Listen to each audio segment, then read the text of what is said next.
Hello, everybody, and welcome back to the All You Can Board podcast. My name is Dylan. I'm Carlo. And I'm Braiden. And we are back for episode 16. I'm back this week after taking a break last week. And today's topic, today's main course, so to speak, is going to be sequels and re-implementations. I wish I had a better, more creative title. Maybe I'll come up with one that that I'll put in the actual title on the podcast listing, but for now that's what you get. So we've talked a handful of times in the past about like the nicheness of the board game hobby and how like when a board game sells well, it often is quick to become a brand, so to speak, with follow-ups, expansions, pretty much like anything you can think of to sort of capitalize on the success of that original board game. So today we thought we'd dive into that idea a little bit more directly and talk about board game sequels and implementations as a concept, our thoughts on them, and also some board games that we would like to see get sequels or re-implementations ourselves. We'll get into some specific games as we talk about them as well and use examples to sort of like illustrate what we're saying, and we'll probably kick it all off talking about what the differences are between sequels and re-implementations as well. But that's all to whet your appetite. We're going to jump into the appetizers first. And Carlo, what do you have for us? All right, well, I've got another, following up on the one I did, I guess, I don't know how many episodes ago it was now, another little cabin games recap here. So as you both know, I went out for about a day and a half recently with Raj and Ezra, and we got to play some games. It wasn't like 100% all-out gaming, like some of these gaming weekends tend to be, where it's like the second one game is being put away, there's another one being set up immediately. There was some it was a bit more casual, I'd say. So we only played 6 games total, or 6 different games, and some of these we've spoken about a fair amount, you know, on the channel in the past or even on the podcast. So I won't go into too much detail about any of the games, but I just want to highlight a few specific things about some of these sessions that really stood out. So the first day we got there, we played 2 games on the first day. We started with Tigris and Euphrates, and I'll just say right now, none of the games we played were new to me. Raj had played all of them except for one, which I believe is the last one I'll be talking about. But these were all new to Ezra. He hadn't played a single one of them, but we were, you know, talking some of them up in the car and whatnot. So we started off with Tigris and Euphrates, and it was an excellent game as always.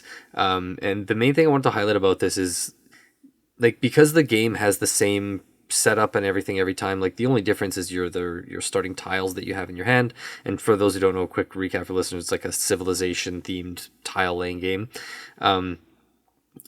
But I had kind of like, you know, with having the amount of plays I have, which is probably total 20, 30 kind of thing between Board Game Arena and in person, wondered how different is it going to be after, you know, 30, 40, 50 plays? Am I still going to be seeing new stuff? And I tried playing it a little bit differently and tried, you know, ending the game a little bit differently, just in terms of like moving the green leader around, which lets you capture the treasures. When you have a kingdom that has more than one treasure in it, at the end of an action, you get to claim one of the treasures. And so that was actually the end game trigger, was that there were not enough treasures left on the map. There are actually probably at least 30 or 40 tiles left in the bag. So the game ended early.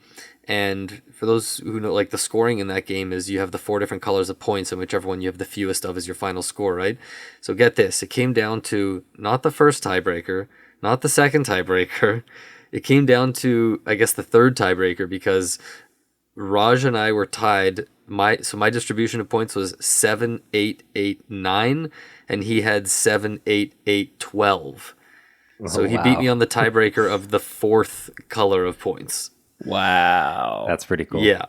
And I was the one who triggered the end of the game. Like, I had the choice on my turn, and I thought, you know what, I could grab a couple points right now, including another treasure, which lets me boost my lowest color. I didn't think he'd be able to, you know, I thought I had the difference there. And the reason I bring this up is not only was it an awesome, like the tightest, like I've never had a game of Tigris and Euphrates come down to the third tiebreaker, like, and that's the final one. If you would have been tied on the 4th color, you just have to share victory or whatever. But this is the one that sold me on the points being hidden. I'd always been kind of like, oh, I'm not sure. Like, I think I like it that the points are hidden, because it's hidden trackable information, right? You're taking the points everyone sees. If everyone could remember we would all know who's in the lead. And if I was able to sit there and look around the table and counted everything out, it would have made the end of the game boring, and I would have not made the move I did. But instead, I kind of had to hedge my bets. I thought, hey, there's a good chance I might be able to win. And even though I lost, it kind of reaffirmed that like this was the right decision to have this as hidden information in the game, because it kind of blurred the lines. So it definitely made it a really interesting end game reveal when we lifted up our screens and realized it came down to that level of tiebreaker. So Yeah, it's those moments, right? Like those moments of the reveal are what really sells that concept for me. exactly. And I had never had it really pay off in that manner before. Yeah. So how much would you say you cooled on Tigris and Euphrates after this play? Oh, not at all. There's no cooling going on here. No, rats. No. If anything, it just increased my appetite to force you to play it again. Okay, no. So yeah. And then we followed it up with a much lighter affair. We later in the evening we played Lords of Vegas. So this is my first time playing it with 3 players. I had only ever played it with 4 and with 5.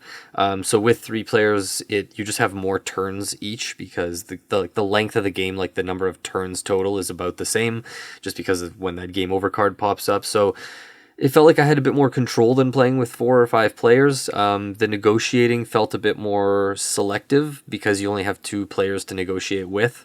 And, you know, if you just like gamble at someone's casino and rob them, they're not going to immediately want to negotiate with you. So there can be some like hard feelings that kind of carry over, even if it's just for a couple turns. But I found I was worried about that. I was worried about, you know, are people going to refuse to trade with each other late in the game? And I've complained before about the aspect of Catan where and this was an issue with Moonrakers too, where when you get to like 7, 8, 9 points, nobody wants to negotiate with you because it's first to 10 points. But in Lords of Vegas, it's not just you get this many points, you win. So even if you're in the lead, people are still open to trading with you if the deal makes sense for them and can help them get back into the lead. It's not like, well, if I trade, they just immediately get their 10th point and win. So yeah, it was a really good game. Raj won by 1 spot on the board. I was like at 0 points for so long. I came back, I was in the lead, and then I think it was like his second last turn that he took the lead from me with a ridiculous reorganization action, just re-rolling all those dice. But yeah, it was a really, really fun game. And then the next day we started Saturday morning with Bus, which was excellent as always. Not a whole lot to say about the game itself, how it played out, other than another super tight game. This one was, the final scores on the board were 9-8-7. Wow. And Raj won, but his 9 points, he had a time stone, which technically counts as -1 point. So he would have technically had 8 points, but the tiebreaker to win is the player with the most time stones, and I didn't have any. So it was basically like the second game that he beat me there on another tiebreaker. It was such a good game though, such a good game of Bus. I still do like it more with 4 players, and I should have said the same thing about Lords of Vegas, but both are still excellent with 3.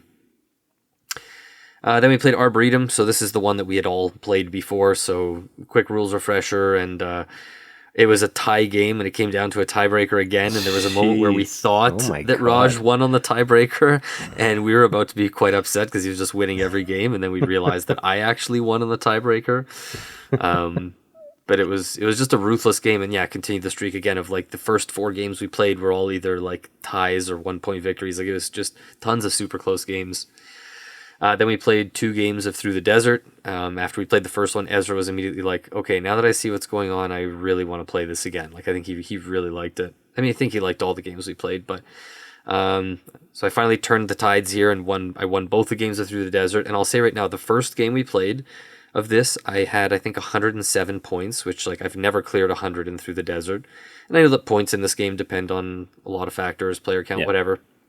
But I'm going to tell you right now why I got this high of a score. And it's not a brag, it's more of like this is 20 games in now Through the Desert, and this was a huge like reveal for me to kind of discover this. Is I basically focused almost my entire game on 2 caravans out of the 5. So 3 of my 5 caravans had anywhere from like 1 to 3 camels. Like I barely placed any for 3 of them. And then I just went absolutely invested all out in 2 of them. And one caravan in particular, not only did I section off an area that had 25 hexes. Whoa! Okay, so a 25-point area with, I don't know how many point tokens in there. They're mostly 1s and 2s, but I think that was like a 32-point grab or something like that. Plus, that caravan was touching 2 oases, so 5 points each for another 10. And I got the 10-point bonus for the green longest chain. So just my green camels alone had over 50 points. Yeah, that's wild.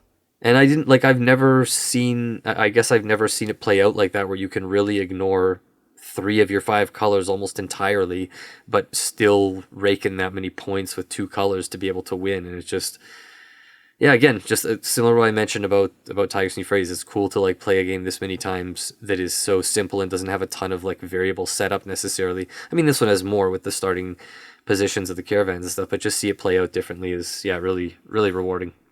And then lastly was Botswana. Just played a 3-player game. First time playing it with 3 players. Not much to say here. It's a very quick filler game. We've talked about it a bunch on the channel over the past few months or so. Raj destroyed us. It wasn't even close. I will just say I was so far behind going into the final round, and it's just a 3-round game. I felt like I don't know how many points I would have needed to get or how well I would have had to play to come back, or if it was even possible. And that made me wonder, like, with 4 and 5 players, if you're, is it possible to be completely out of it after the second or third round? I don't know. More plays will tell. But I actually feel like a lot of the games I've played of Botswana, there's like been someone who felt like they couldn't claw back by the time we got to the last round, now that you mention it. Yeah, I wonder, is it like a matter of like you see, because everything's on the score track, so you can see how far back you are, and then you start to play a bit more desperate maybe and try to go for the high point value plays. So and I've been that person before, and then like got a really good score on the last round. This was the last time I played it, and it was with 4, and like still didn't come close to even. I think maybe I was close to getting third or something, but I still finished in last place. So I think it might be a game that like if you fall behind too early, it can be not impossible, but like really tough to come back. You almost need other people to like make mistakes and for you to get lucky with how the numbers shake out in your favor for the animals. Nice. Sounds like a good cabin trip though. Yeah, it was great. And, like we would have played more games if it wasn't for, we watched the show Over the Garden Wall, and we watched Pan's Labyrinth, which we hadn't seen in like 15 years or whatever. So nice. Yeah, great weekend. Would have loved to play even more games, brought a whole bunch more that didn't get played, but yeah, played some of my favorite games ever. So no complaints. Wish you guys could have joined. Yeah. Next time. Braiden, what you got for us for an appetizer? Yeah, so my snackatizer, if you will, comes from The Wind Beneath My Wings, a.k.a. my partner, Sarah. This is a very simple one. I'm curious. And we talked a little bit about this before. But, I think a good board game night has to have a good board game snack. And I'm curious, what is your go-tos when it comes to board game snacks? And one of the reasons why I'm also bringing this up is because Dylan and I, we played Fate of the Fellowship recently at my place, and I brought a new snack which I had not tried before, which were these turtle chip chocolate churro chips, which were just absolutely deadly. Impeccable. I would say one of the best. Immediately into my top 5 of all time right away. So I'm curious what your go-tos are when it comes to snacks at the board game table. I know that this is like people here on this podcast or people listening might find this egregious, but like I don't really factor in like the dirtiness of hands and all that kind of stuff. So like within reason, I'm not going to go crazy here, but like chips don't like, I don't like give them a downgrade or whatever because they're messy. And so my number one, for some reason, it seems like my default all the time that I want to have is sweet chili heat Doritos. Like there's other snacks I like, but if I can choose one, it's just like I know. And Carlo's just like you picked like the worst one. This is like, what makes this a board game snack rather than just a regular snack? Like, what are we just talking about? What is most delicious now? Like, no, what makes it a board game snack? It's what makes like for me, it's a comfort thing to what makes me feel most comfortable in the game I'm playing. Like the type of food that my mouth wants is sweet chili heat Doritos. Like when I'm thinking, like making hard decisions in board games and stuff, I want that spice hitting my tongue to jolt my brain back awake. Okay, but if you were watching a movie, it wouldn't be as good of a movie snack, for example. Is that what you're saying? No, it's like you know what? Like board games. I would absolutely eat them while watching a movie, but like it's not the first one I think of. Which for some reason, if I'm like we're playing board games, I'm like, oh, this would be better if we had sweet chili Doritos. And you know what, Dylan, I'm with you in terms of like the finger filthiness factor, if you will. Okay. Like I don't really consider it really too much in my decisions as well. But so yeah, I'm also not opposed to chips for sure. Like I'm right there with you. What about you, Carlo? Yeah. I know you had a look of disgust. You were spitting on the ground when Dylan was talking. Like it was pretty bad. Well, it just comes down to what makes it we're talking about board game snacks, not what is the best snacks, and that's where like some of my picks would be a lot more boring. But so here's what I'll say. We've talked about this. I've told you guys I want to do a video one day on this, and I think when I do a video, I'll do a more official the way I see it is like. Ideally, when I'm having people over, I want to almost have, like, if I had all the time in the world to prepare and, I've gone grocery shopping, whatever, ideally I have, like, one fruit, one vegetable, one salty snack, and then, I would say 2 sweet because 1 chocolate and then, like, 1 candy kind of thing. Or you could just have one or the other. But I'm a little undecided on some of them, so I'm just going to highlight right now, to me, the almost, like, 2 undisputed best board game specific snacks. Okay? Already board declared game undisputed. Specific are number 1, or not necessarily in order these 2, but whatever. Grapes. Okay, specifically. Listen. That's not what I was expecting at all. I know. Let me explain. Okay. Specifically, green seedless grapes. Okay. Okay. The reason being, we're considering the fact that they are healthy. They help hydrate you, and there's like of all fruits, they're one of the least messy. Like bananas, they have the peel, whatever. But like as far as just eating something by hand, you don't need napkins. You don't need whatever. Like grapes are not going to make a mess. They're delicious. It's just point out one thing wrong with a grape as specifically a board game snack when you got your hands all over the games. What makes the green grapes more appropriate for a board game snack than the red grapes? I said that just because usually green grapes are more likely to be seedless. Sometimes red grapes say they're seedless, and it feels like they still got seeds in there. Gotcha. Some I was not expecting grapes to be an undisputed board game snack. Well, I'll take as much time as you need. I'll wait for you to come back with one fruit that is a better board game snack. No, I like, because you got to have one piece of fruit out there at least, right? Sure, ideally. Yeah. Well, but what about and it's like, I love berries and stuff. Like, listen, raspberries are my favorite fruit, but like they get mushy. You get just berry juices on your fingers. So, like grapes what about are just cut up like pineapple. No, it's wet. Are you kidding No, but me? you use like a toothpick or a fork. You're not using your fingers in that case. You just have little toothpicks that you're grabbing. No. What about barbecued pineapple? Well, you have to actually bake it though. It's still like, even if the forks, whatever, like the liquid from the pineapple can drip from when it goes to the plate to your mouth. Like, no, it's green grapes, undisputed fruit champion of board game snacks. See, I feel like I want a little bit of my snack getting on the board games. Like that's what makes it a board game snack. It makes it that the game is well loved. Okay, like so it's like the memories are built into the game that way. Next time I open it up and I see that, like, it's fine, but I'm not asking people. Well, no, I'm not asking people rub like my greasy spray some fingers into your pineapple. games next time I come over. I'm saying, like, if I put out chips to the table and we're playing a board game, I know that there's some chip dust that's going to get on those pieces, like somewhere, that I'm not going to be able to get off, or that I'm not going to notice. But like, it's just like, next time I open it up, I see like a Dorito stain on Terra Mystica. I'm just like, that's probably from that game. And it's just like nostalgic, I would, I mean, the mouth, the size of the grape is, I think, a big thing too, right? It's self-contained. Yeah. That is, This is pretty hard to beat. And if you drop it or something, like it's not going to make a mess, just kind of bounces and rolls around. Plus, easy to prepare. You just like rinse them, put them in a bowl. It's true. Solid. Okay, I know we've argued about grapes for long enough, so I'm just going to be really quick about this next one. And you guys know I love these, is the peanut butter stuffed pretzels. Yeah. And it's the salty snack that does not dirty your fingers at all. And the protein in there gives you that extra, the peanut butter in there gives you the extra protein and energy, which is really helpful for gaming. So, yeah, if I could only have two snacks at the table, it would be grapes and peanut butter pretzels. And the peanut butter pretzels are so salty that they make you thirsty, and the grapes help hydrate you even without taking sips from your drink. And they're sweet.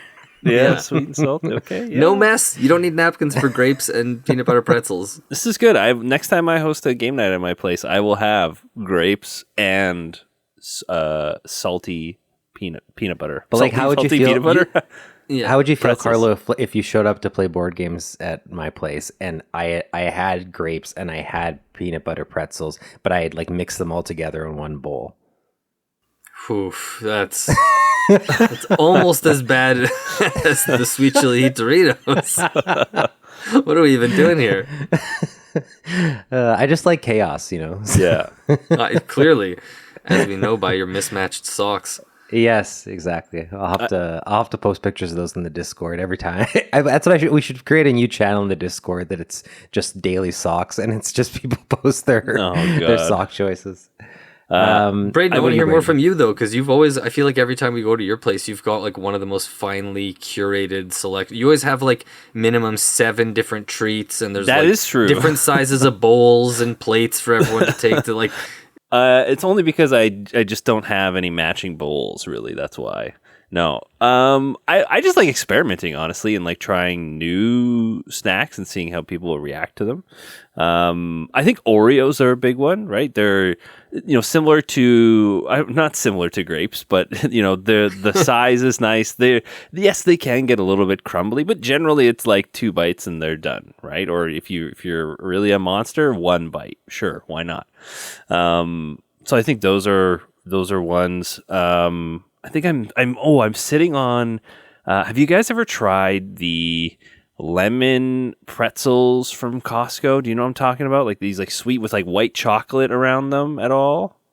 No, I've tried the other. Are they like the Twist brand or whatever? No, they're not Twist. Okay. They're like thin pretzels. They're like thin, like almost like you pressed a pretzel into like a little pancake that's like very, very thin, almost like a crepe, and then baked it and then put some. It's really good. They're also top tier. Sounds good. I'm still sitting on a few to test out as well. So, and I'm with you there, Carlo, as well. I'd love to see like a veg and fruit as well. And you know what? Honestly, grapes are coming out now. They're coming out 100%. I love it. Okay, so for my appetizer, a nice little quick one here. I'm going to talk about an old favorite of mine that I haven't talked about recently, and that's Fjords, because I have played like, I would say 9 games of Fjords in the last month with my partner, who got very into Fjords after I showed it to her, and now she has been requesting. We've been playing on the patio, but I want to talk about it because I've been specifically playing small Fjords. And so I picked this up recently, or maybe not recently, it was I think in the last like 3 months or something, from Victory Pints. And I actually own the reimplementation, well, not even reimplementation, like the reprinting, that's the word I'm looking for, with Phil Walker Harding modules and stuff. So I owned that, but it's a bigger box, and when I saw Small Fjords, and I realized it was trying like to sort of re-embody the original, which is the game that I played in the first place, and like the old one that you can't find anymore. I thought, you know what, like maybe that's all I need. Like I liked the way that the new one played with 3 and 4, but I didn't find myself recommending it those player counts. I was still really just playing it as a 2-player game. I wasn't playing the expansions really. So I got Small Fjords, don't regret it at all. And what I've been noticing is that like because I've been playing it now so close together, naturally like I'm focusing more on the strategy in Fjords than I ever really have. And so is my partner, because we're like starting to get competitive with each other. And I've won all but one of the games so far, but like I can see her getting better at it. And like it's really interesting to see how I'm realizing that like the first phase in Fjords like dominates, like it's really 90% of the game. Like the more I play it, like that, like the second phase of the game goes by so quick now because we almost can kind of like read the board that we've created, and depending where people have placed their huts and stuff, you can kind of see like, oh, I don't think I got this one, or oh, this is going to be close, but it's probably going to come down to this area. And so there's a bit like I'm not saying this is a downside, but there's a bit of like a formulaic nature to certain parts of the second phase now, and then it gets intense on the parts of the board that we've created that are going to be hotly contested. But man, like seeing the differences between like all those sessions close together of the way the fjord looks, like the board that you're building in that first phase, but also the ways that it's like still similar and the same, and like learning where are the best places to place huts. And like this is coming after I had played the solo mode of this version, because this one has a solo mode a bunch of times, and that kind of like gives you a new perspective on it and stuff. So yeah, this was just a quick one to kind of say that like I've like, I wouldn't say fallen back in love with Fjords, and I really don't think my impression of it, like if I were to do top 50 right now, has it moved the needle too much on it. It's more just that like I haven't cooled on it at all, I guess is what I'm saying. And like small Fjords is like what I would recommend to people. Like if you're looking to specifically play with 3 and 4, for sure, like it's a great version, the new one that they did, because it has that. But like the small Fjords, packs quite the punch from the small package, and it reminds me a lot of the original. So I just thought I'd throw it out there. 2-phase games are just so good. They are so good. And speaking of which, we're on a 2-phase podcast right now, and we just completed the first phase. So we're going to head over to our sponsor, and then we'll be right back for the main course. All You Can Board is proudly sponsored by Victory Pints, our local game store of choice here in Winnipeg, Canada. We strongly believe that Victory Pints is the gold standard of board game stores, not just here in Winnipeg. Their main priority is having a wide selection of games, many of which you won't find elsewhere. They ship Canada-wide, $15 flat rate, or free shipping for orders over $200, and even take requests to try and order in specific games. They also have a used game section where you can trade in games for store credit, and maybe even find some hidden gems that others have traded in. Note that the used game section is only available for in-person purchases and trades. Again, located in Winnipeg at the corner of Henderson and Hespeler, check them out at victorypints.ca. A massive thank you to Victory Pints for all their support over the years. Okay, welcome back, and we are talking sequels and reimplementations. So I think the best place to start here is to kind of see if we're on the same page, and also just kind of explain from our perspectives, like what do we classify as a board game sequel versus a board game reimplementation? Because when you hear sequel and you're talking about like say books or movies, it's very different because it's a narrative sequel, right? Like there is a story that is now being continued, and that is the purpose, that is the reason. I mean, like we can get to the fact that like a lot of the reasons sequels are made are just financial, and these movies shouldn't have sequels, but in general it's the continuous story to expand on characters to tell what comes after. There are board games that have narratives, there are board games that have campaigns and legacy games and stuff, and we'll probably touch on those. But in general, when we're talking about just like regular board games that aren't narrative based, a sequel is a little bit less defined, because what is, you know, without the necessarily the narrative there, what is the next, like why is there a sequel, right? So I'll start by just kind of saying how I differentiate these, and I'm curious if you guys are like, yeah, that's kind of what I was thinking too, or if you guys are like Dylan, you're as out to lunch as you were when you talked about Sweet Chili Heat Doritos. So the way I kind of defined it is any game that says it is doing a standalone follow-up, I have considered that to be a sequel. So like all the other versions of Azul that came out, I considered to be sequels to Azul. The like 4 Shuffle Dartmoor, 4 Shuffle Smoky Mountains, I'm considering those to be sequels to 4 Shuffle. And so the way I look at it is, if you're taking a base foundation and you're saying we are going to take this and we're going to evolve on, or we're going to try to improve it, or we're going to try to take that formula and make it better. The caveat that I wrote down, and this might just be kind of unique to me, but maybe you guys agree with it, and I'm not saying this happens all the time, it's just the way I think what like should define a board game sequel, is I think it needs to sort of evolve on that, but not make the original obsolete. I think if you're trying to make the original obsolete by saying like, we've improved on everything, this is the version to play, in many ways, like that's not what, in my eyes, what sequels are trying to do. Like, you know, I'll go back to in a second to books and like movies, but like when like Spider-Man 2 comes out, it's not trying to make Spider-Man 1 obsolete where you shouldn't watch it. And so I know board games are a unique medium, but to me, like, I don't want like them to make a follow-up to Azul and say like, this is now just a completely better version of Azul. You have no reason to go back to the original. They might accidentally do that or in the design do that, but to me then at that point it's almost more, it should be in my eyes more of like a re-implementation or more of even just saying like not version 2 but like yeah, like when like Ethnos had a second edition, or like different things have different games have second editions. It's almost like you're saying we're coming out with a new edition and we've like fixed these rules, we improved this gameplay, and then I'm okay with them making the original obsolete. And then for re-implementation, it's really just the idea that they're taking a game that already existed and saying we're repackaging this either with a new theme or now targeted at a new player count or now targeted at like a different aspect of this game. Like it kind of has to have a lot of the bones of the original, but it's not a full on like just straight up reprinting where like maybe they update a couple of rules. It's saying like we're going to reimagine some aspect of this and then release this new version of it.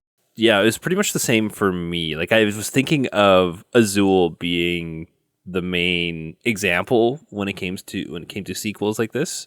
The other ones like Dune, Imperium are kind of a gray-ish area because I think they're sequels, but they do borrow a lot from the previous game as well. You know, games for re-implementations, yeah, like it's basically the same game with a new coat of paint, Raw, the new version of Raw, Through the Desert, Magical Athlete as well, right? Those are, I think, some key examples of just re-implementations where maybe you're updating some of the visual aesthetics, maybe doing a couple tweaks, adding a few small things, but for the most part, keeping in general the game the same for all intents and purposes. Yeah, and I think for re-implementations, it's usually a combination of, or at least one of these, but often a combination of not only making the game more available due to just being out of print or whatever, but then also kind of fixing it or just addressing the issues. So it ends up feeling it's like it's kind of the definitive version a lot of the time. I mean, it's pretty rare, like even with something like Zoo Vadis, I can't think of anyone that I heard say like, oh, I'm just going to, like I prefer Quo Vadis, for example. Like I know there are maybe certain re-implementations where that might happen, but and I think I mostly agree with you about the sequel. The thing I want to ask you though is where do you do you differentiate between sequels and like spin-offs? Yeah, like well, I guess it depends. Like, really, again, we have to also kind of classify here is that people can put whatever terminology and stuff they want. Like, we've seen people say, like, this is a spin-off or this is a standalone follow-up or whatever. And in many cases, I'm sure we would be like, you know what, that's not the terminology I would use. But, like, if the spin-off is, like, here's a great example. The Lisboa to Mercado de Lisboa. To me, Mercado de Lisboa is a spin-off. Like, it took a single mechanic from Lisboa and said, we think there's enough of a like meat here or veggie here to like make a full game or whatever. And so that to me is like a spin-off, and I would classify it as such. Whereas if they had said like this is Lisboa Duel, to me that would be, which is madness if they do that. But to me that would be a re-implementation. They're taking a game and re-implementing it as a 2-player game essentially. I love that distinction. Another one that comes to mind is Smartphone Inc. And then there was that one, Mobile Markets, which I didn't actually play Mobile Markets, but I remember thinking of it right away as like a smaller kind of spin-off game using the kind of like Smartphone Inc. like look and setting, obviously. That's a great one. Yeah, I'm glad you brought that, or that you made that distinction, because I had a bunch that I had listed kind of as spin-offs, because it's hard to distinguish when they're not actually called like insert title here number 2. Like something as simple as, or as in your face as like The Voyages of Marco Polo 2, rather than like a different, name that has Marco Polo in it, but is more creative kind of thing. And not a lot of games like do that, like numbered terminology, like that we see so often. With No, sequels I and was other going to say mediums. I've barely even played many. Like, I think the only ones I've Yeah. played would be Voyages of Marco Polo 2 and Guards of Atlantis 2. I know there's Fliptoons 2 that just got announced, or maybe just, Season just 2, maybe yeah. got Pandemic released. Legacy. Yes, yeah. Yeah. And then, but I know, I know Challengers initially was Challengers 2 Beach Cup, and then they removed the 2, Oh. and it's just Challengers Beach Cup. I think they Interesting. wanted people to. I'm guessing it was just a matter of not wanting people to think like you need the first one in order to play the second one, kind of thing. Yeah. I think that's what a lot of it probably comes down to, especially when, like, again, when we come back to it, like it's a niche, and so if you're giving people a reason to be like, well, I shouldn't buy this because I haven't played one, like it's like, why give them that, even the inkling of that thought, right, and potentially hurt sales. You wouldn't want to watch the second movie in a trilogy or read the second book without having, gone to the first one. So it makes sense why people would kind of go to that automatically when it comes to games, even though it is different.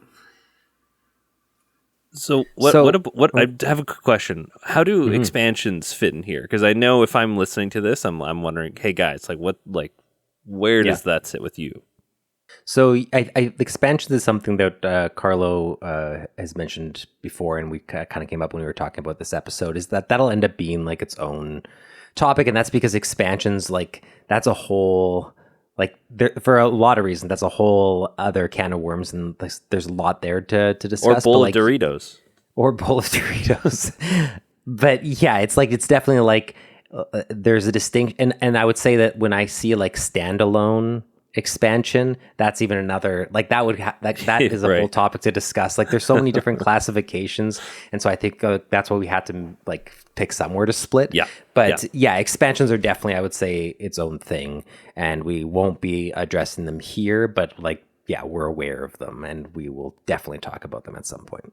So can I ask you guys about a couple real quick? So Marco Polo 2, I know we played the original Voyages of Marco Polo in person together recently, and it seemed like we all enjoyed it quite a bit. I think Dylan, you've played Marco Polo 2 on Board Game Arena, and Braiden, I don't believe you have. No. Yeah, I did, but it was a while ago. Okay, and so did you feel, going back to what you said about sequels, did you feel like they were either trying to make the original obsolete? Like, whether it did or didn't, do you think that was their intention with the game? Like, how did that one come across to you? I don't think so, and if they were, I would say that I don't want to say they failed, but like I don't think it comes close to making the original obsolete. I think it's like it is a sequel in the sense that, like, it is taking so much that exists in because of Marco Polo, like that foundation, that like sort of like outline, and then saying like, here's another way to sort of interact with all that, and here's some new things we've injected into it.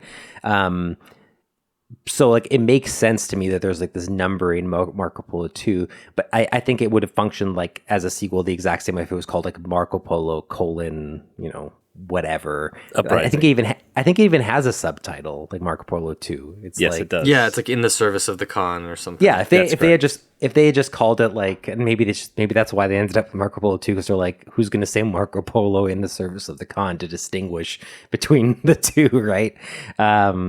But yeah, like I much prefer Marco Polo 1, but I've only played Marco Polo 2 once, and it was so long ago that I feel like I haven't given it its proper due.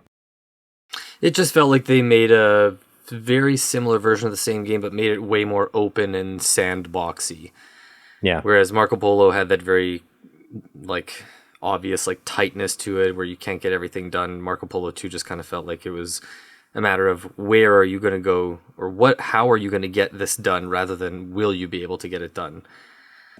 So let's overall now, like, how do you guys feel about the idea of sequels and reimplementations in board games? Like, we feel free to touch on both, but when you find out that, a game that you like, let's say, or that you've played a bunch of, or maybe it's one of your favorites, like Agricola, and like Agricola's had another version come out of it and stuff like that. So like, how do you guys feel about those? Is that something that you are interested in? Is that something you wish didn't exist, that new designs are being made instead? Do you like the idea of sort of like revisiting popular games with like a different, rule set but same foundation? Where do you guys land on it?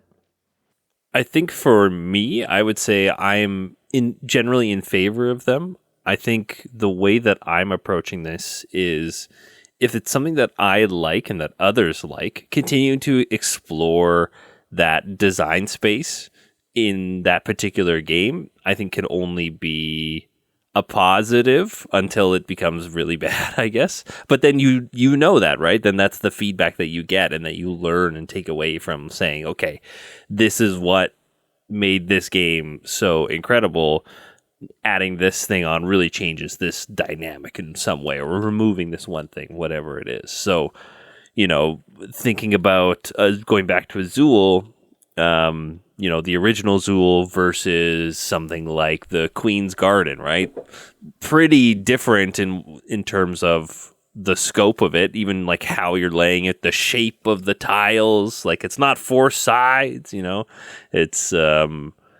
It's a lot different in how you're scoring and thinking about it and the complexity.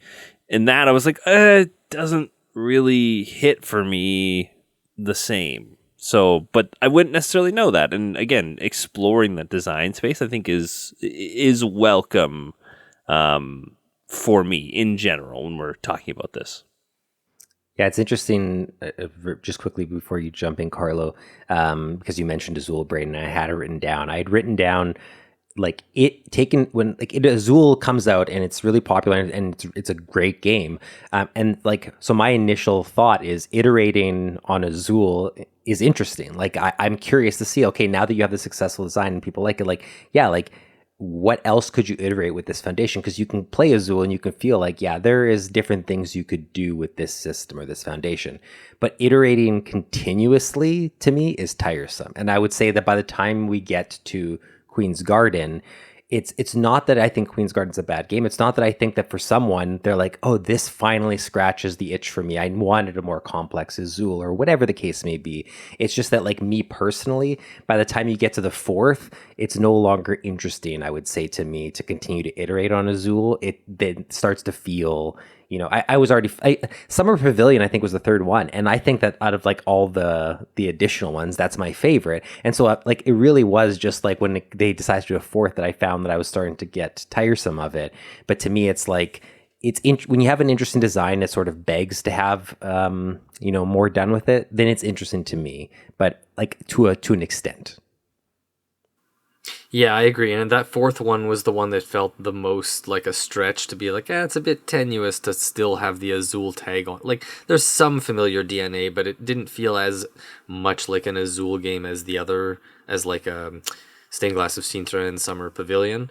And then Azul Duel, we talked about, I think, on a couple episodes ago, is just like a game that had no reason to. Like, that's one of those ones where I think like a sequel has to have a reason to justify its existence, other than just like this will make money because of the name or because of the brand. Right. And I would consider like Azul Duel. I would consider that a re-implementation as well. It's kind of like you're taking Azul and re-implementing it as a 2-player only game. But again, we've talked about what's weird is that Azul's already a 2-player game, and it's a better 2-player game than Azul Duel, right? That's the thing. Yeah, it didn't feel like they made it, like, why overcomplicate it to make a worse game? Like, it just, I don't know, didn't make any sense to me. But yeah, my overall thoughts, like, I think I spoke, I think it was actually in the first episode about board game laws, so I won't go too in-depth again just about my thoughts. I just wish there was, like, I can appreciate when, like, iterating on games or doing a re-implementation, like stuff like Zoo Vadis that we mentioned, or Magical Athlete, like you mentioned, Braiden. Like, I endorse that 100%. Like, if it's a game that is out of print or gets that type of facelift like Zoo Vadis did, where you expand the player count and you add in peacocks as these neutral player tokens, and you have these player powers, like, that game got a huge facelift, even though I never played the original. Like, something like that feels totally justified. I know that's not quite a sequel, but even we talked about, like, even though I didn't like, the other Azul, like the Stained Glass of Sintra and Summer Pavilion, I think those at least justified sort of being designed. Same with, we talked about, like, the Next Station games, Next Station London, Next Station Tokyo. Like, they also did Paris. I didn't think that one was quite as good as the first two. Do they need any more? Personally, I don't think so. If they made more and they put them on Board Game Arena, would I try them out? Probably. Would I go out and buy them? Probably not. Like, I don't know. It gets into this territory of almost like, it almost feels like it's sometimes replacing what an expansion would do. Is like, hey, how can we add the longevity to this game or to this brand without having added on an expansion that is going to be like tell people, well, if you're buying this expansion, you have to buy the base game. Whereas instead, you just make a new version. It's you can pick to buy like choose to buy this version instead, kind of thing. And if we look like this is the last thing I'll say about in this is like, so I looked through the top 100 on BGG, and it's actually a little bit sad to see how many games in there are just unique games that don't have another version of some sort. And like, I'm just gonna rattle through a bunch of these real quick, okay? Like, just in order from like starting at the number one game, okay? Brass. How many versions are there of regular Brass? Lancashire, Birmingham. Now there's Pittsburgh, and I think it originally started as Age of Industry, if I'm not mistaken. Number 2 game is Arc Nova. Now they have Sanctuary, which is like the streamlined version or whatever. Number 3 is Pandemic Legacy. Obviously, there's tons of Pandemic versions. Then you've got Gloomhaven, which has Frosthaven. Number 5 and 6 are Dune Imperium Uprising and Dune Imperium. Number 7, you have Twilight Imperium 4th edition, which now there's also a Twilight Inscription roll and write version, right? There's War of the Ring 2nd edition. Now there's also War of the Ring, the card game.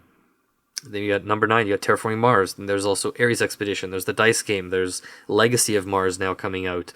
I think number 10, Star Wars Rebellion, might be the first one that stands as like a sort of unique game, but it's using the Star Wars IP.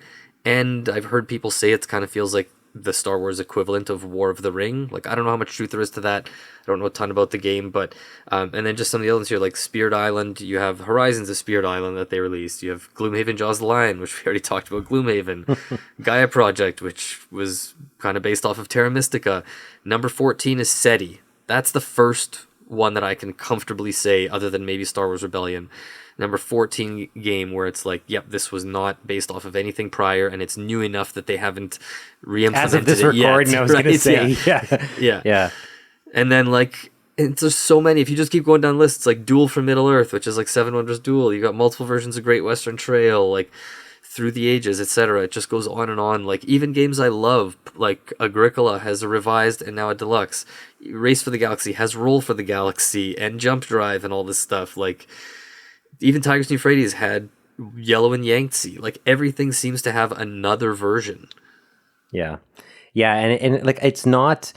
This is not like unique to board games. Like if you were to look at like the top grossing movies of all time, for instance, or the top selling books of all times, my guess, I feel confident in saying that like either all of the top 10 besides maybe Titanic and like maybe something else I'm not remembering are probably sequels or part of franchises. And I'm sure that like the books are the same way. I'm sure like the Harry Potter series is in there and stuff like that. So like there's just like as soon as something is successful, the company behind it is going to try to like extract more from it, and sometimes for good reason, because there's still more story in that well, there's still more gameplay in the well for board games, but also sometimes because it's a hit and they want it to continue to be a hit. So what like is there, I know you've already pointed out one, Carlo, but like for Braiden as well, like are there any examples you can think of where it's especially like not okay with you, or like you're turned off by the idea of a sequel? Like I'll quickly throw one out, and we've talked about it before,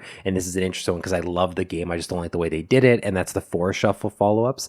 I feel like I'm enjoying Dartmoor, I'm enjoying Smoky Mountains, but I just don't like the idea that we've had these like standalone follow-ups that are getting their own expansions and existing at the same time. So like Dartmoor is likely going to be getting expansions at the same time Smoky Mountain is coming out and potentially maybe going to get an expansion in the future. And so you have these like different like branches now that exist that you have to kind of follow, rather than them being like, this is a sequel. Now you can just get this one and play this one. You kind of feel like you're jumping around, or which one do you get?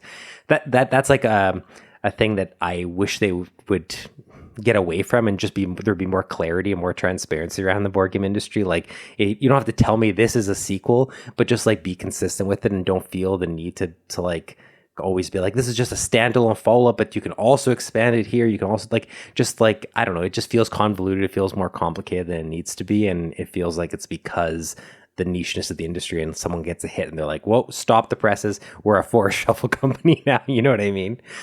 Yeah, I think, okay, so to answer your question, if there's a game that, like you said, has no business having a sequel or shouldn't, okay, I'm going to start by asking you something. Are you familiar with and I swear there's a point to this, but are you familiar with the story behind like Stephen King and the book Misery, which later became a movie? Yes. Okay, Braiden? No, but go ahead.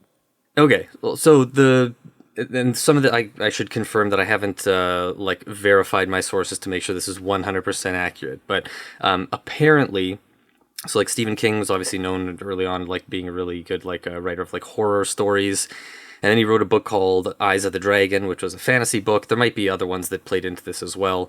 Anyways, it's an excellent book and not his typical stuff, but.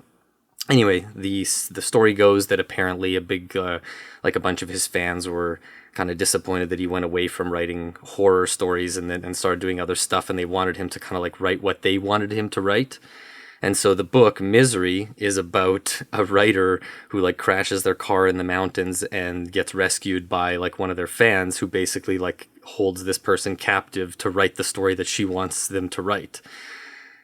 So the reason I bring this up is because listen, I'm not saying that I think Uwe Rosenberg was held captive in a misery type situation and that's what led to Caverna, but I'm also not saying that's not what happened. And basically, it felt like it was people being like, yeah, like just do Agricola but make it more open. And it's just after I know I'm so biased when it comes to Agricola, so I really take anything I say about Caverna with a grain of salt, I guess. But to me, and I know they didn't call it Agricola 2, they called it Caverna, but it kind of felt like a sequel that a designer wouldn't like. It's like, hey, you know that game that you spent years making, do the opposite of that. Like make it wide open. Like, you know how what made the game good was how tight it was and how punishing. Just do the opposite. And I can't imagine that he like enjoyed that. Maybe not, I shouldn't speculate and say he didn't enjoy the process or he was again held captive by some board game fans or anything, but again, it just seems like a game that like why not just make a much different game then? Why did it have to borrow so much of Agricola and then just like be like, well, but now it's more forgiving instead? Then just make a different sandboxy game. Then yeah, like a Feast for Odin or a Fields of Arle, like those were great sandboxy games that just did their own thing rather than saying it's 70% of the same game but just way more wide open instead. Yeah. One I want to ask you about really quickly, Carlo, like because we joke about it, but I want your authentic take without the constantly poking and prodding. How do you feel about like them taking Race for the Galaxy and making Roll for the Galaxy, which I'll clarify is an re-implementation essentially of a card game as a dice game, which is another way you can re-implement a product, like changing the mechanics like that. Like even though you're not going to be the one advocating for it, like are you upset that like it exists or that like they went that route, or how do you feel about it? No, that one, so I'll say I've only played that one on Board Game Arena. I haven't played it in person, and while I definitely don't enjoy it anywhere near as much as Race for the Galaxy, it is different enough. Like, the game does feel, it's, you know, you see the similar DNA, of course, but it does play differently enough that it doesn't feel like they just swapped out cards for dice in terms of, like, here, this is what's going to generate the randomness instead. It plays very differently, and so I know for a lot of people who just prefer the dice rolling, or maybe if that's the one you played first, like they both have a relatively steep learning curve because of the iconography and whatnot. So, I mean, does that maybe prevent a few more people here and there from falling in love with Race for the Galaxy because maybe they fell in love with Roll first? Sure, maybe, but that doesn't really bother me. I think Roll for the Galaxy has like fully justifies its existence. Cool. Yeah, I like that. I like that you can accept its existence, even though it, like you said, might hinder some people from enjoying one of the best games of all time, according to you. Yes, yes. And I mean, like, don't get me wrong, it pains me to accept this, but... yeah. And let me ask you something, like, almost counter to this is, do you have, like, when it's a company that is doing sequels, re-implementations, whatever, that kind of does it as their thing, so the two companies that come to mind are, like, Restoration Games. It's not as much sequels, but like games like Thunder Road, Vendetta, and what else did they do? Return to Dark Tower, and like they remake these games. Or even Plate, who's the Korean publisher. It's been a little newer, but they're mostly bringing back old out-of-print games by like Alex Randolph, and like Stefan Dora and Leo Colavini and stuff. Like, do you almost give companies like that more of a pass because it's not this one-off cash grab where it's like, hey, you did all these original games, now you haven't had a successful game in a while, it seems like you're doing this to kind of just like bring in some money to keep the company afloat, whereas like these companies are doing it as their brand? I feel like it is like I'm way more okay, especially when it's like partially because a game is maybe hard to come by or has like been at a print for a while or is just really old. Even if whether it comes to fruition as a reimplementation or as a sequel, when part of it is like reintroducing to people that otherwise wouldn't be able to play it, I'm more okay with that idea, because I can also accept that like it's like a new generation maybe enjoying that game, and so like I maybe the changes aren't for me, maybe they're for this new other generation, but I am skeptical when a company makes it its entire sort of identity, because then there's this like internal pressure for them to like, well, let's keep getting like bigger ones and let's keep getting ones that we think are going to be successful. And I think that then you're more prone to having them just start to bring back games that have no business being, redone, or with a bunch of big minis or a bunch of parts or really expensive, implementations of it or whatever. So I think it really just depends on the company for me, and like how much I feel like I trust them based on their track record. Yeah, that's fair. Yeah. Braiden, before we move to the next one, is there anything like especially egregious that like would turn you off to sequels implementations? I mean, I was looking through the different versions of Pandemic, because, Pandemic Legacy felt like this newer thing, right? You're incorporating a very brand new mechanic, but something like, Star Wars, The Clone Wars, which was a Pandemic game, or the World of Warcraft, like these, like I haven't played them, but I don't know, like it just doesn't seem like it really jives with me. Even like, all the expansions kind of like, it almost like leads into fatigue for me, where I'm just like, I'm good with just this version of Pandemic, I think, right? Like I don't need to worry about, I've heard good things about Fall of Rome, but like do I really care? I guess I don't know, like I just don't. But like, which is interesting, because we played Fate of the Fellowship, which is a Pandemic system, but to me, like they're like, it's quite different. Like they're really like is how like the deck is set up, and like how you're taking turns and some of the card, like how you're holding cards and sharing stuff. But like, I don't know. Other than that, there's not a ton that it shares either. I'm glad you brought up Fate of the Fellowship, because like Fate of the Fellowship really is like, I'm going to classify it as it's a re-implementation of Pandemic, but with a completely different theme. And like they have in many ways like drastically changed some things, but it still, as I'm playing it, like I'm like, yep, Pandemic, yep, that's from Pandemic. Oh, this is interesting, they've changed that from Pandemic. Like my brain keeps going to it because of how much of the foundation is laid there. And so it's interesting, there's been a bunch of the Lord of the Rings games recently that are essentially like re-implementing, or at least you would have to say are very heavily inspired by other popular games, the trick-taking games that we've seen, like might as well just be called re-implementations of The Crew, or they owe a lot to The Crew, for the way that they're doing things. Fate of the Fellowship with Pandemic, Duel of Middle-earth, Lord of the Rings Duel, and that one they've been direct with. And so like I feel better about Fate of the Fellowship as a re-implementation of Pandemic than like saying Pandemic but in Rome, Pandemic but Cthulhu, Pandemic but this. Like it starts to feel more, even when the games are good, like it just starts to feel more forced, and I prefer them to do something like taking a brand new theme to something and then saying, how do we adapt this board, like this foundation, to this theme? How do we take Pandemic and what changes to adapt it to Middle Earth? Like what do we have to make different to fit that world? To me, that's just like, that's a good implementation of re-implementing board games. Yeah, agreed.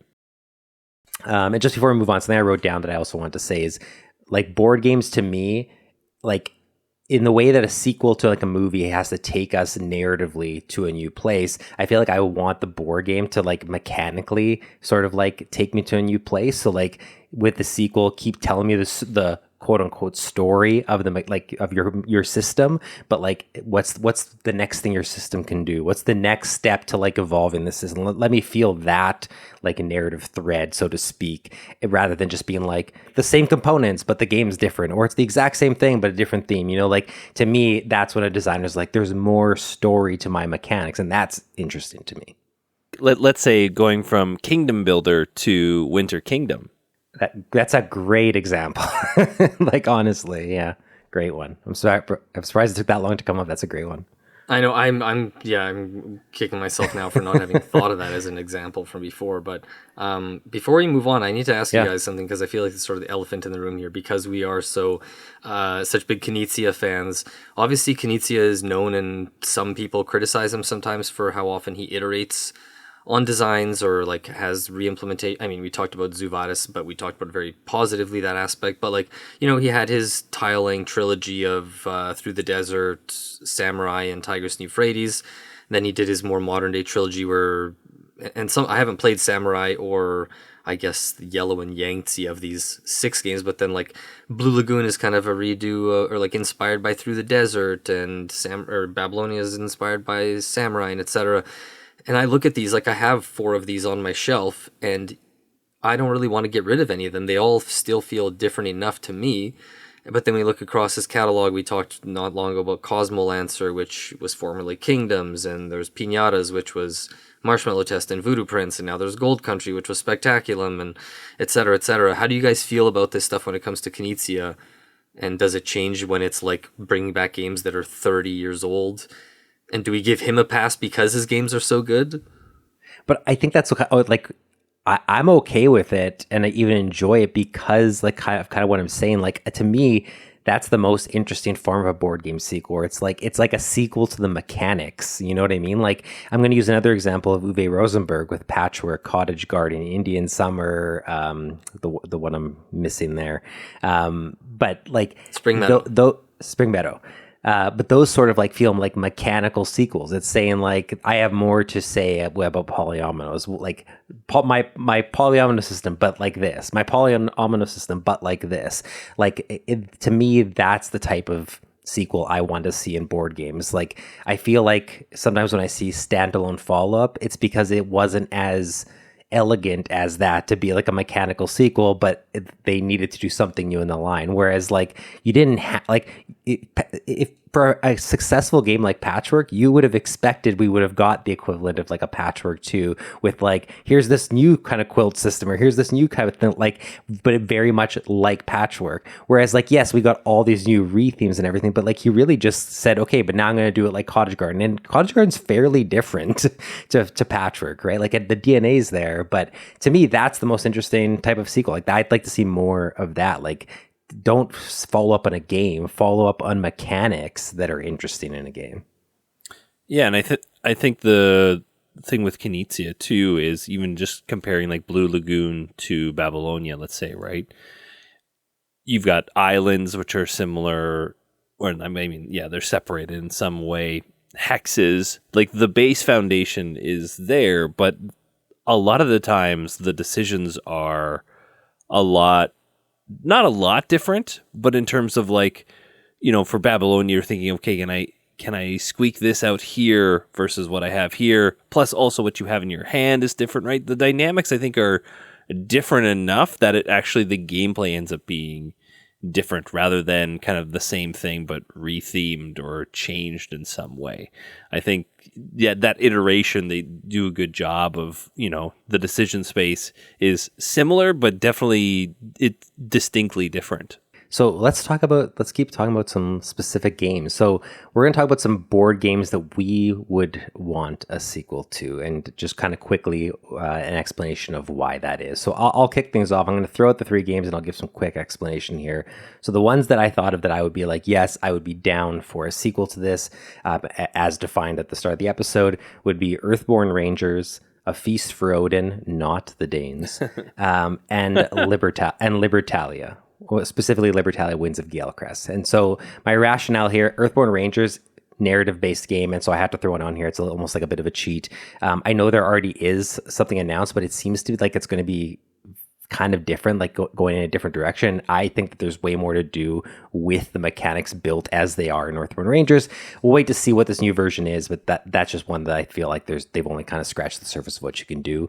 A Feast for Odin, I just feel like seeing what they did with the Norwegians as an expansion, what I would have loved the Danes to have been is not something that's doubling the size. If anything, it's slimming it down, and just like, how do you make the system even more elegant, or maybe more open, but within those confines? How do you like do Feast for Odin, but with a more interesting card system like Agricola or something like that? Like, can that be done? What does that look like? Like, I feel like that's the space I would have liked to see them explore and say, here is a proper like follow up, rather than like, let's just go bigger. And so I guess that's the distinction there. And then Libertalia specifically. Oh, sorry. I was just gonna say a brunch for Odin. That's all.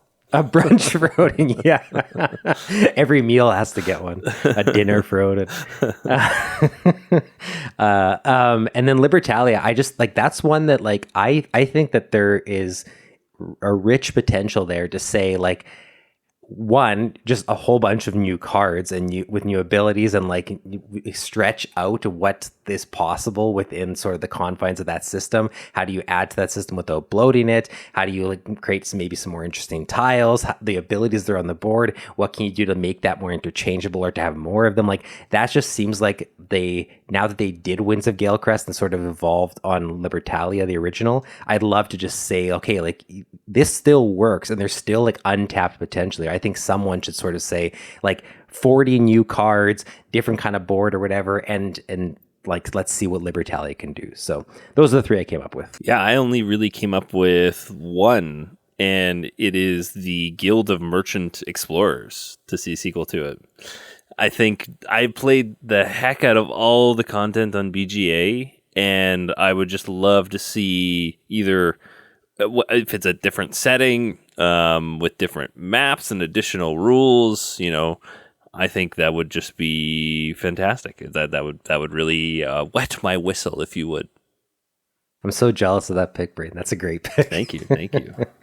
That's actually one of my three that I had listed here. Yes. Yeah, it's not only, and I know that there's the, what's it called, the Queen's Special Orders, which is like a really small expansion that just comes with some extra maps. But I feel like there's even, and it's not that I want a bunch more rules, because one of the best parts of the game is how slim the rule set is.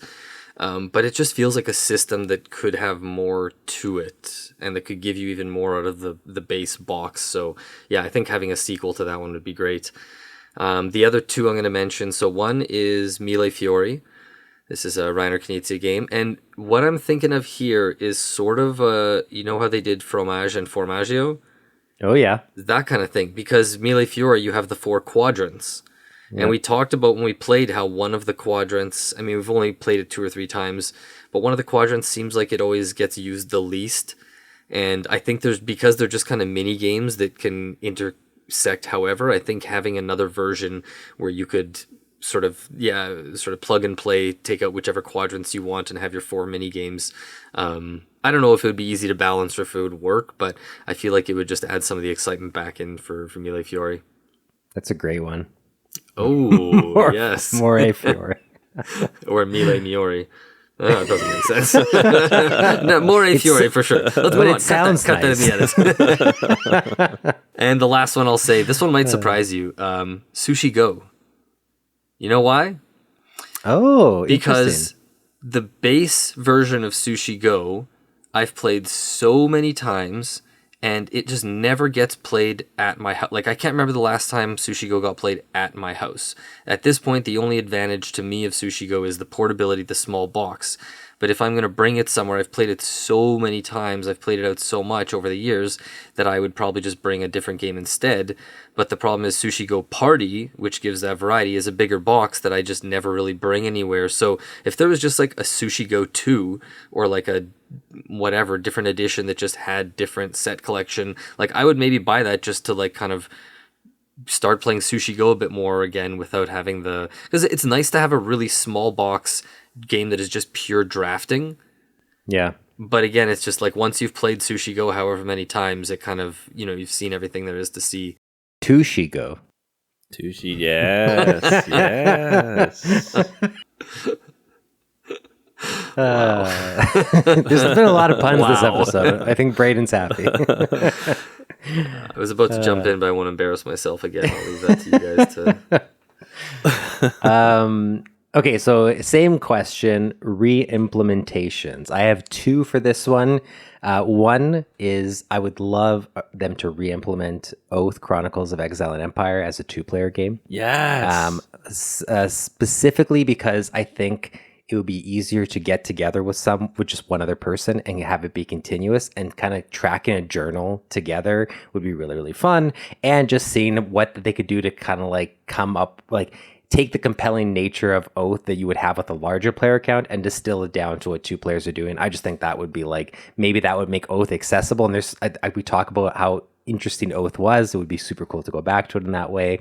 And then my other one is I would love for them to re-implement Res Arcana as a simultaneous playing game. However much that needs to change, but do it in a way where you're not doing like a turn, everyone's doing it at the same time, and then you're all playing your stuff and you see how it goes. If they could do that, and I know certain things have to change to make it function, but like still maintain the great differentiated card systems, the drafting and all that kind of stuff. Like I would be in if they announced that was coming out. I'd be crossing my fingers like, please be good. Please be good. So those are the two I came up with.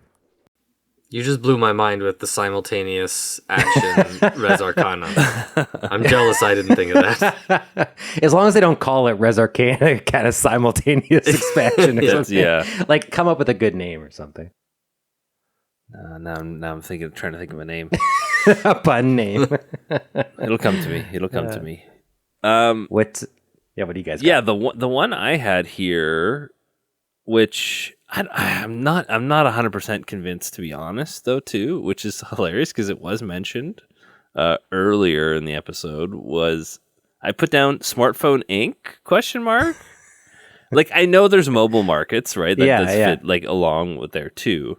But maybe it's just my inner demon wanting just to play Smartphone Inc. again. Just give it like one more go, and like if it had a new, coat of paint on it, and like maybe then it would, I think it's just... I think I agree with you. Like I think that there's the system of Smartphone Inc. with a new theme that maybe isn't even cell phones, but uses some of the DNA of it in the way the Fellowship uses pandemic DNA.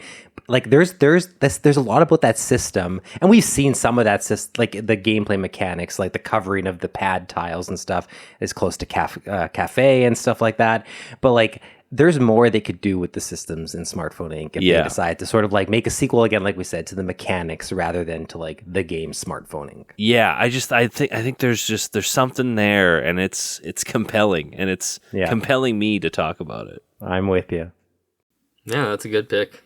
This one was a stretch for me. I'm going to throw out 2 really quick ones that are just like, these are more just for the sake of, like, I selfishly want these games to be back in print. They're so hard to find that re-implementations would either just mean that I could get the new version or that people would sell their old versions and I could pick them up. So Santiago and Medina, especially the 2nd edition of Medina, is just like, if they could remake that with those chunky wooden components, I would just love that. But the game that came to, and I struggled to pick anything as good as either of you, but the one that came to mind here for this is Fresh Fish. And it's not the design of the game itself, it's the product. So what I mean is, make a definitive edition that is either like it is the classic version and that's it, or you have a separate rule book for the classic version and the new version or whatever it's called, rather than the version that I bought, which is presented as the new rules, and then there's just like the changes for the classic rules in the back, and then you're going back and forth between what's in this one, what are the changes for the new one. It'd be nice to just have a version that, especially because we talked about how confusing that expropriation rule is in this game, it would really be helpful to just have like the one set of rules and components and everything all as one single package. Yeah, I like that. And I do think there's room that they were doing that they could say, okay, like is there a way we could change and re-explain, make it more streamlined to get people to understand the scoring without losing what makes the game like good for the people to get it down? Like to me, it's like if you're going to go that route, at least challenge yourself to be like, okay, let's just like revisit this and say like what could we do, and let's play test some options and see how it feels. Because I just like I look at it, and I haven't played it obviously a lot, but I look at it and I'm like, there's got to be a way. Like there's just gotta be a way. Yeah. Smarter people than me. I think they tried, and that's what ended up being the new version. And then all the people who tried the old one went, no, the new version doesn't do it the same way. It's not the same game. You lose too much of what makes the original special. So anyway, the enigma that is Fresh Fish. Yeah. Yeah. And then to round it all out, I kind of wanted to end with this this kind of posing a question to you guys. And we talked about some of it here, so it might be some certain things coming up again, but I'll give everyone the floor to sort of weigh in with anything else. Is if we accept that the nature of like a niche genre like board games, it means that when a game like Wingspan becomes a phenomenal success, that it really has to sort of become like the engine that keeps that company not afloat, but like gives them the money and the means to be able to like develop other games and have this surefire hit. If we accept that that is just the nature of our hobby, how would we change the process or make it better in our own eyes? Like, what is there, if anything, that you would expand, or how would you expand on a successful board game brand without oversaturating? Is there any ideas that you guys have that you don't see being done, or something that when you see these things happening that you're like, oh, like why didn't they do this? Like, I can kick it off just by saying that, like, and this is maybe not as realistic, but like we were saying, like I would love to see, instead of doing like, okay, you've done Pandemic, now we're doing Pandemic Hot Zone, now we're doing Pandemic this, Pandemic Fall From, like, I think Fate of the Fellowship is the example of kind of what I'd like to see. Like, treat the game systems, the gameplay, and the mechanics as like your quote unquote story, and say, how are we making a sequel to that? And then once you decide sort of what that encompasses, it's like, yeah, you're probably going to either re-theme or you're going or like completely or like adjust the theme, but really come at it from that perspective. And rather than people saying,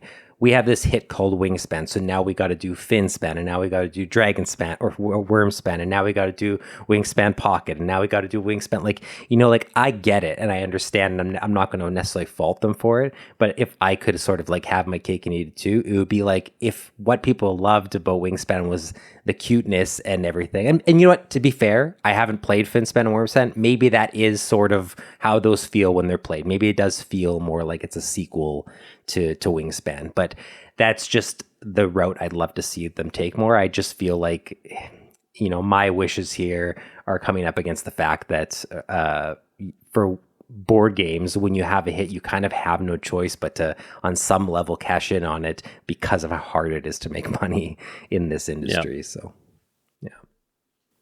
yeah, well said.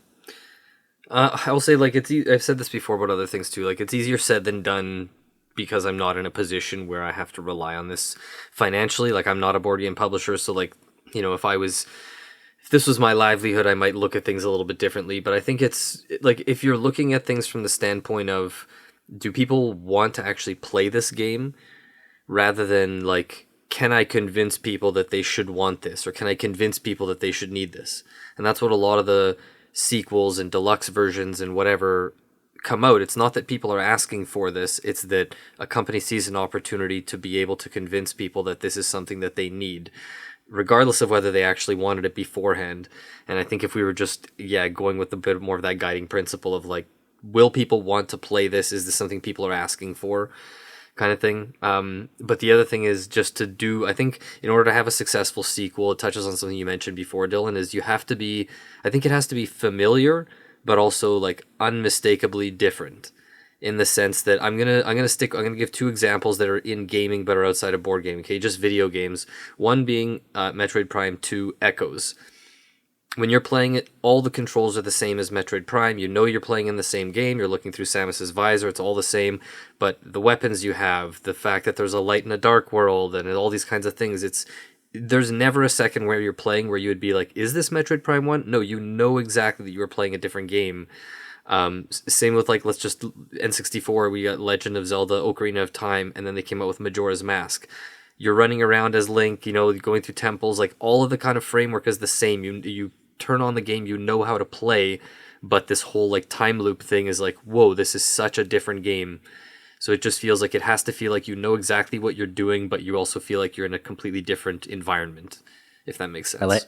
I like the Majora's Mask example because that's a great one where like some regard Ocarina of Time still is one of the greatest games ever made, and they absolutely could have just been like Ocarina of Time 2, like the same, but like to now be like, yes, this is a sequel, but like now we have this day-night system that's like completely going to throw you for a loop, and we've never done something like this before. Like that in and of itself is bold, and maybe that's what in some ways I think, you know, we appreciate the most when people do sequels. It's like if you're going to be bold, or, you know, if there's untapped potential from the first one, it's like, yeah, absolutely go back to that well and tap that potential, because that's like, I want to see how, you know, how far you can stretch this, but I don't want you to stretch something that doesn't have that potential in the first place just because you need to get more money. And I don't fault them for doing it, but it's like less exciting. Exactly. I think just the general nature of games and how they're developed, right? You know, none of us have developed a game, none of us have designed a game as of this recording. But I think the nature of how they are made and the process and the years and years and the iterations that these games go through, right? I think that it's hard to take existing games and make kind of that system or sequel, right? Like that we're kind of talking about. I think that's difficult. And I think that publishers are doing this when it comes to, for the most part, I would say, at least generally speaking, are taking familiar titles or IPs and then adapting them where they have some similar DNA. Azul would be a good example of that in some cases, right? And then it becoming a new and different game. How do you change this? That's a really tough question. And I agree with what both you guys are saying. I would love to see games that have just the different but yet familiar kind of feeling. And I think that's what a lot of them are going for. Do I need 1 billion expansions for Catan? Not me personally, but someone out there, or many people out there obviously do. Obviously do. My sister loves Catan. Same with her fiance. They absolutely adore Catan. And I just want to be like, come with me. Like, I will show you this. But it's like, they love Catan. That's great. Hey, that's awesome. Well, and one that you introduced us to, Braiden, like I think it was pretty sure it was you that we played at your place first, like the Lord of the Rings trick-taking games. I'll just come back to them for a second.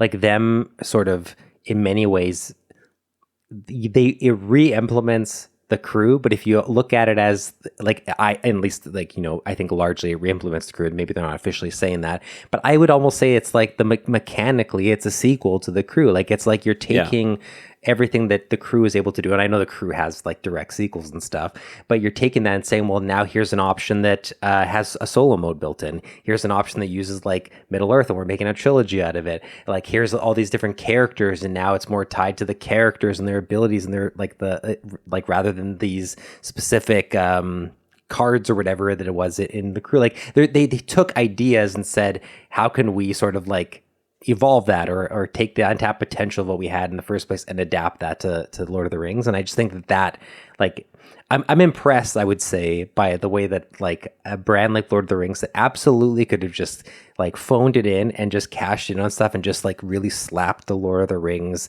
brand on stuff. Like when it comes to the trick-taking games, when it comes to Duel for Middle Earth and Fate of the Fellowship, like all of those do a really good job of functioning as like sequels mechanically to the games that they're inspired by. And I wish that more like branded stuff and corporate stuff that is obviously trying to make money would go that route, because they really, I think, I don't want to say knocked it out of the park, like it's not perfect, but they did a really good job.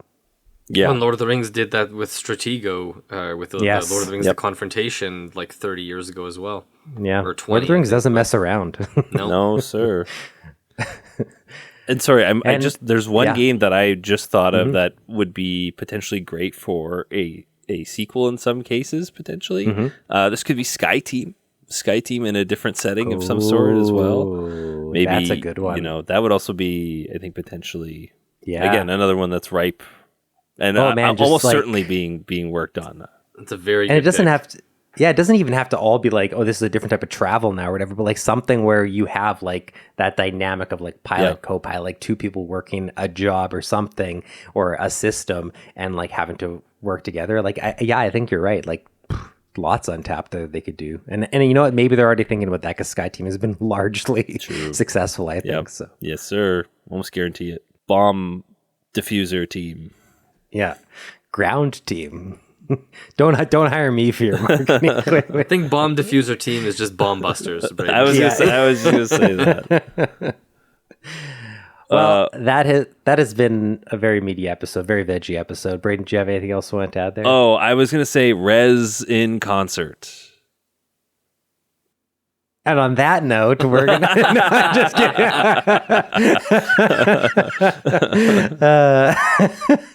This is probably been the most pun-filled episode of our podcast, or at least it's up there, top 3 for sure. If you did enjoy this episode, so speaking of which, please leave us a review on your podcast platform of choice, Apple, Spotify, whatever it may be. It helps us out. It goes a long way to helping people find our podcast. If you didn't know, we started as a YouTube channel. We're still a YouTube channel as well. You can find us at youtube.com/allyoucanboard, or you can just go to allyoucanboard.com. It takes you to our YouTube channel as well. We have a Discord. You can find the link in our show notes and or on YouTube. It kind of have our link everywhere. If you just find All You Can Board, you'll find a link to our Discord. We have a bunch of different little kind of communities in there around a bunch of different topics. You can come chat with us there, play games with us there. And lastly, if you're looking for a way to support us in this podcast and our channel going forward, and you want to support us more than just by watching and reviewing, we do have a Patreon. You can get some additional perks there, patreon.com/allyoucanboard. Otherwise, this has been episode 16 of the All You Can Board podcast. Thank you so much for listening, and we hope you'll join us again in 2 weeks for episode 17. See you, everybody. Snack you later.